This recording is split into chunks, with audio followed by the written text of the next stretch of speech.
Hola clase, hoy vamos a discutir Nicaragua. Nicaragua está entre Honduras y Costa Rica y está en América Central. So today we're going to discuss Nicaragua. Nicaragua sits between Honduras and Costa Rica and it also is in Central America. So la capital de Nicaragua es Managua. The capital of Nicaragua is Managua. La población es 5.8 millón. The population is 5.8 million. Nicaragua es el más grande país de América Central. Nicaragua is the largest country in Central America. And Córdoba es el dinero, and the Córdoba is the currency. And esta foto es una foto de Granada, que es una ciudad en Nicaragua. So this is a photo of Granada, which is a very popular tourist attraction in Nicaragua. So platos típicos, some traditional plates that you might find in Nicaragua is gallo pinto, which is rice and beans, fried plantains, plátanos fritos, and la nacatamal. So gallo pinto is something that could be eaten at breakfast, lunch, and dinner. Because Nicaragua is so poor, there's not many options, and so rice is a common dish that you're going to see. And fried plantains son magníficos. These are amazing dish. And nacatamale is like a tamale. So it's basically wrapped in a leaf, and it's cooked for 5 hours with different meats and spices, and it's wrapped in a dough. But it's very time consuming, but you can also buy these on the side of the street, often from women who have made them in their homes over the weekend. So it's a pretty popular meal. Nicaragua es el más pobre país en América Central. So Nicaragua is the poorest country in Central America. Más que 46% son pobres, so more than 46% are poor. This is one of the reasons I ended up in Nicaragua, I was leading a trip for Spanish immersion and service work, and I immediately fell in love with Nicaragua. And there's many reasons for that, but we're going to talk about some of those reasons right now. It was an extremely life-changing trip for me and completely helped me refocus on what my purpose is in life. So one of the first things we're going to do, we're going to watch a quick video on Anthony Bourdain describing La Chureca. La Chureca is a landfill where over 300 families from Nicaragua live.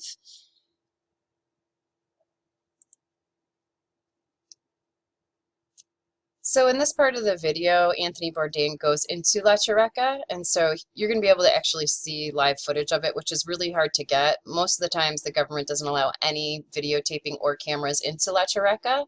And then we will talk a little bit more about it afterwards. This, it's fill you up food. I mean, good. I'm liking the meat. Sweet banana? I don't like, sweet much. Okay. I like spicy and savory and salty. Yeah, I need heat. For your average hard-working Managua living comfortably or close to comfortably or even just above the poverty line, this would be a good, nutritious, and affordable meal. This, on the other hand, is how some other people live. It's called La Chureca. La Chureca is a slang term for dump. This, just outside the capital, is home for well over 300 families, known as churequeros, some of them third-generation trash pickers. Not exactly, appropriate to move over to Frontline all of a sudden, but on the other hand, seeing this,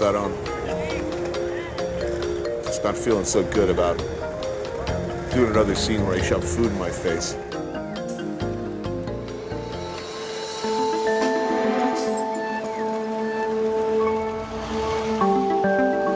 Every day, about 1,300 tons of garbage is brought here. Dawn to dusk it comes. It barely leaves the trucks before they're on it with their hooks, separating out glass, metal, plastic, paper, food.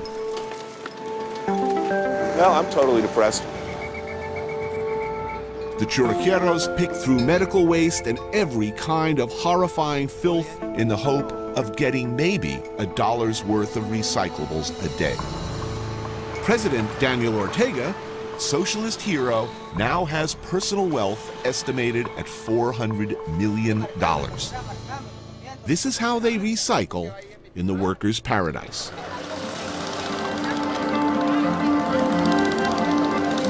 Sometimes travel is not pretty. I'll tell you this. You look at this and you see people eating out of here. The very notion of food television, what I do, seems somehow obscene.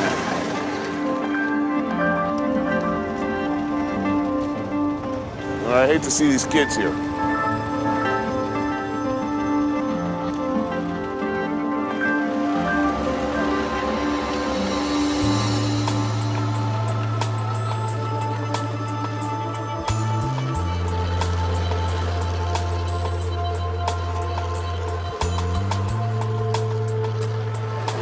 You know, I don't want to go all Sally Struthers on you or anything, but, you know, there it is.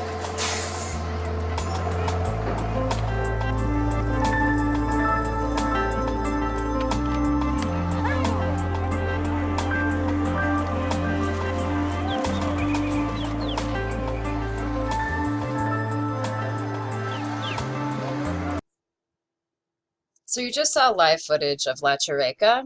About 3 years ago, I had the opportunity to visit La Chureca to do some service work with students of mine. And it was probably one of the most difficult things I've ever experienced in my life. Just driving through La Chureca, which is the landfill, you saw children fighting for food. You saw children fighting with dogs for food. You saw babies sitting by themselves in trash. Most of the homes are just made out of anything that they can collect that comes in the trash. So for example, a woman that I met, her wheelchair was made out of a plastic chair with 2 bicycle tires, which just completely blew my mind, but also inspired me to see what people can make out of the resources that they are given, especially things that we would consider to be trash. And so it was, as we drove, there was actually, this community is so big, they have a school within the landfill. And as we were driving up to the school, I had to do my best to choke back the tears. And as we got off the bus, the kids couldn't wait to see us. They were so excited. And it was that moment that I had, you know, these kids didn't know who I was. You know, they have absolutely nothing. The average age of teenage pregnancy is 12 years old. The average age of death is 55. And so things are extremely bleak, and these kids who have absolutely nothing run up into my arms, are so happy, are just excited that somebody's here to spend time with them and share their love with them. And it's when I realized, you know, when I look into these kids' eyes, there's no difference between me and this child. The difference is that I was lucky enough to be born into a more fortunate circumstance. Nobody chooses to be born into poverty, and nobody chooses to be born into wealth. It's just a matter of circumstance. And as completely helpless as I felt, this is where I knew where my purpose was. What I can do well is educate, and so I can use this service. Education is the one thing that can get anybody out of poverty to help others. And at first it was really hard, because when you see something like this, you only can think about, you know, there's nothing you could possibly make a difference, but where can we make a difference? And that's where my strength is that I'm educated, and that's something I can share with other people to help them get out of poverty. And when you talk to these kids, they say to you, I want to be a doctor, I want to be a lawyer, I want to be a police officer. They have the same hopes and dreams as any child in this world, but for them to be able to obtain it is going to be much, much, much more difficult from the circumstances that they're in. And this is something that this gift that Spanish has given to me, is the gift to travel the world and to see how other people live. As I've mentioned before, 80% of the world lives in poverty. And so we are very few of the select few that get to live with such opportunity and privilege. And with that, at the school that we visited, just to give you an idea, the teachers there make $75 a month. So not only is it the absolute worst circumstances, you make $75 a month.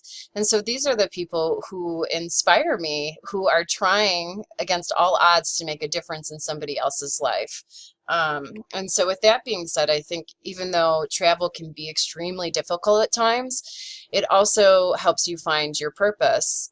This man's name is Tio Antonio. He's actually from Spain, and he started a business in Granada, Nicaragua. After his first visit to Nicaragua, he realized how poor Nicaragua was, and if you are disabled, you have less and less opportunity. Even more so than compared to other people. And so he started a business making hammocks, which is extremely successful, but he only employs youth, endangered youth, and also disabled youth. And so one of the stipulations is if they come to work every day, he will make sure that they're educated. And so when you meet people like this who have decided to give up everything they were doing in life and do something else to better the world community, it's completely inspiring.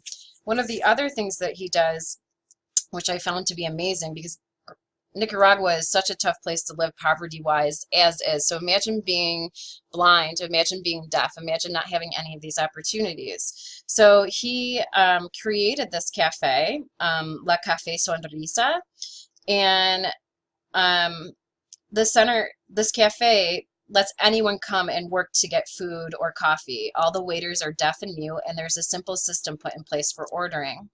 While these jobs do provide an income to the youth, there's a larger underlying purpose to that cafe.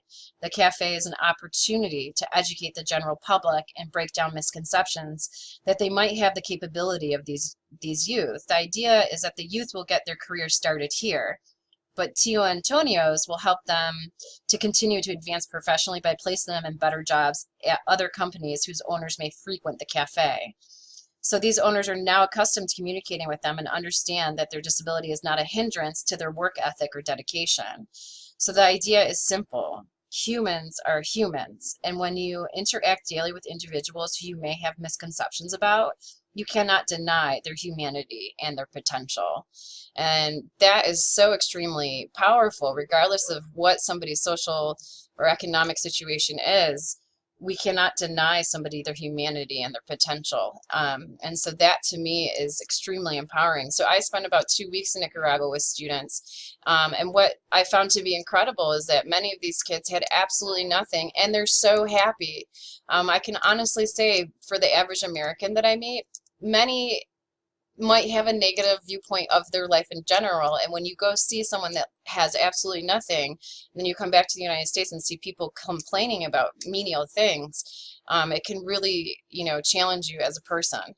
And I've been lucky enough to do service work in Nicaragua. I've done service work in the Amazon jungle where I went to the bathroom in the hole for 2 weeks, where I didn't have electricity, where I also learned to coexist with anacondas and macaws, and also see what is it that I want from this life. And I think that's what's so crucial about travel, is it helps you put you in your place and maybe helps you find your purpose. And so after I've seen so many people live in poverty, I don't ever want to complain about anything ever again. I think that's usually the first thing that overwhelms me, is thinking about a complaint that I may have. And when you can see how the majority of the world lives, that really, my complaints are menial.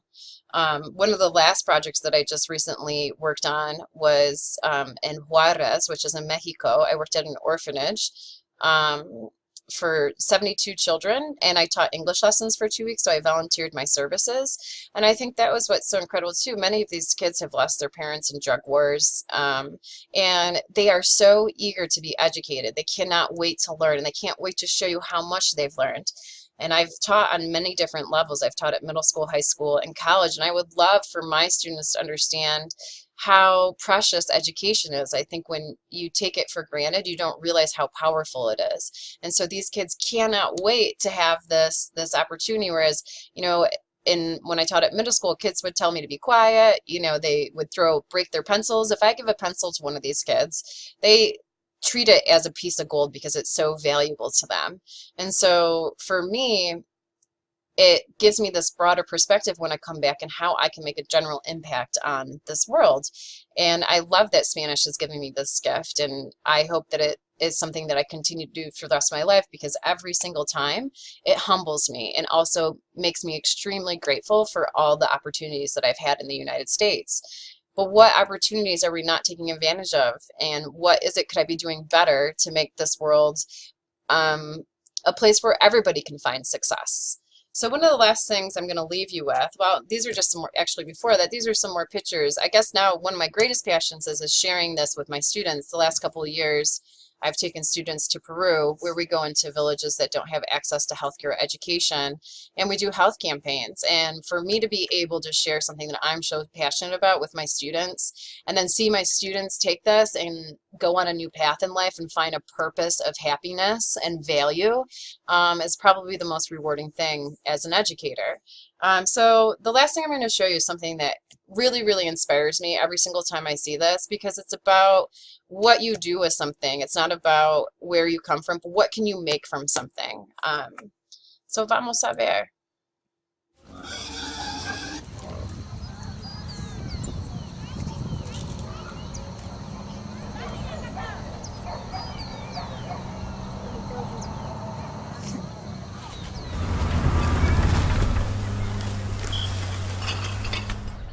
Mi nombre es Ada Maribel Ríos Bogado, tengo 13 años y toco el violín. Me llamo Juan Manuel Chávez, más conocido como Baby, tengo 19 años y toco el cello. Este cello está hecho de una lata de aceite, la madera tirada en la basura y las clavijas son de una vieja cuchara para golpear la carne y para hacer el ñoquis. Y suena así.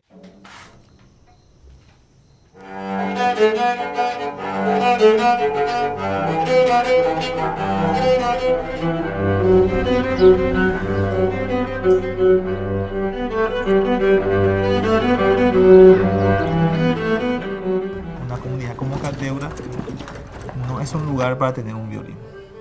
De hecho, un violín cuesta más que su casa.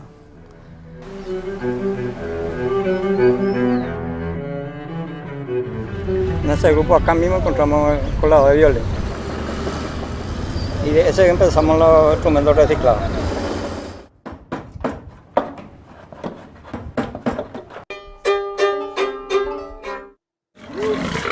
La familia que acá vive recicla todo lo que hay en la basura y se vende.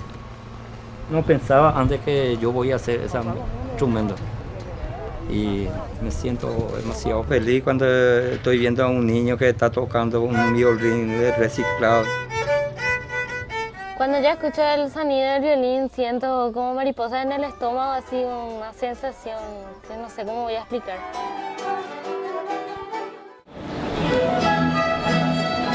La orquesta de instrumentos reciclados es una orquesta que toca instrumentos hechos con la basura. 1, 2, 3. Y mi vida sería... Sin la música estaría decoreíble. La gente se da cuenta que no tenemos que tirar la basura muy fácilmente.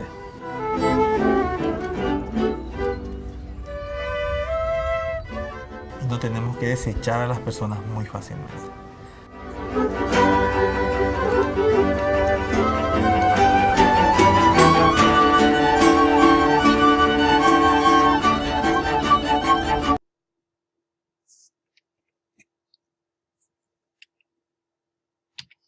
So I think that's a really powerful way to end this lesson. And I think what we're going to be talking about is, you know, where do you find your value and your purpose in this society? What inspires you? Where could you be less wasteful and more mindful of other people? Or perhaps where could you, offer more of your services so other people's life could have a better quality? Okay, adiós, que tenga buen día y nos vemos pronto. Chao.